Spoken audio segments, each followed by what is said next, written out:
Francis Gélin, bonjour. Bonjour. Alors depuis 25 ans, votre agence organise les régionales. Pour résumer brutalement, est-ce que l'objectif c'était d'amener la culture dans les campagnes alsaciennes?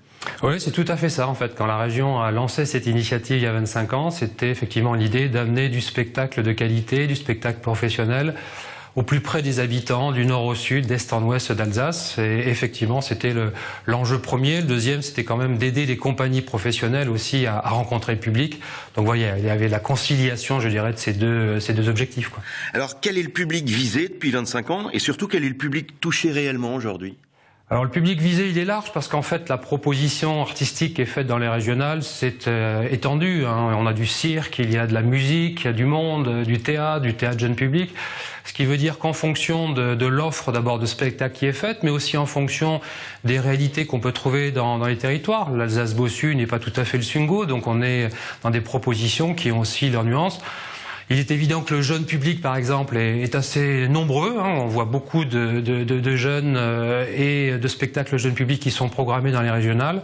Mais en même temps, on a développé, je vous dis, une offre qui permet à tout un public le plus large possible d'accéder à des musiques du monde, à du théâtre. C'est quand même l'objectif d'être très transversal dans les publics.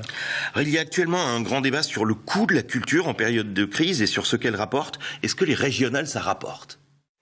Ça rapporte, oui, ça rapporte déjà par le fait que nos salles sont bien remplies, ce qui veut dire que les spectateurs, quand les communes proposent des programmations avec nous, eh bien, les spectateurs se mobilisent. Ça veut donc dire qu'il y a un intérêt direct pour la culture, il y a un intérêt aussi par rapport à la découverte, c'est-à-dire qu'on est aussi dans une approche où le public a envie d'aller vers des choses un petit peu différentes, où ce qui se voit à la télévision n'a pas envie d'être forcément reproduit au sein des salles de spectacle.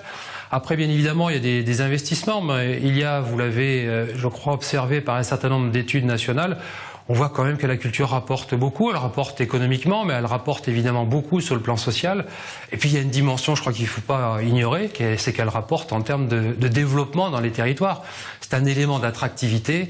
Il est essentiel que nos territoires, que nos villes, que nos cantons, eh bien, soient animés. C'est aussi, encore une fois, un élément de rayonnement en Alsace.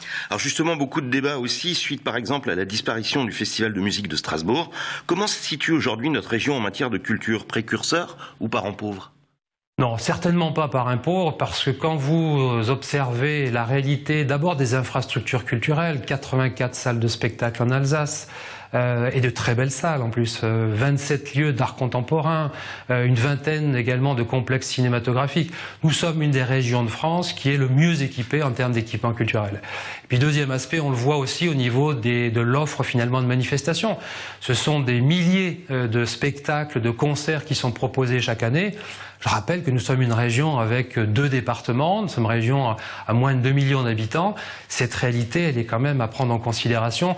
Si on faisait le rapport, je crois, entre le nombre de spectacles et puis le nombre de sièges proposés, spectateurs réunis, nous sommes certainement dans le trio de tête ou dans les premiers, en tout cas, départements et régions de France.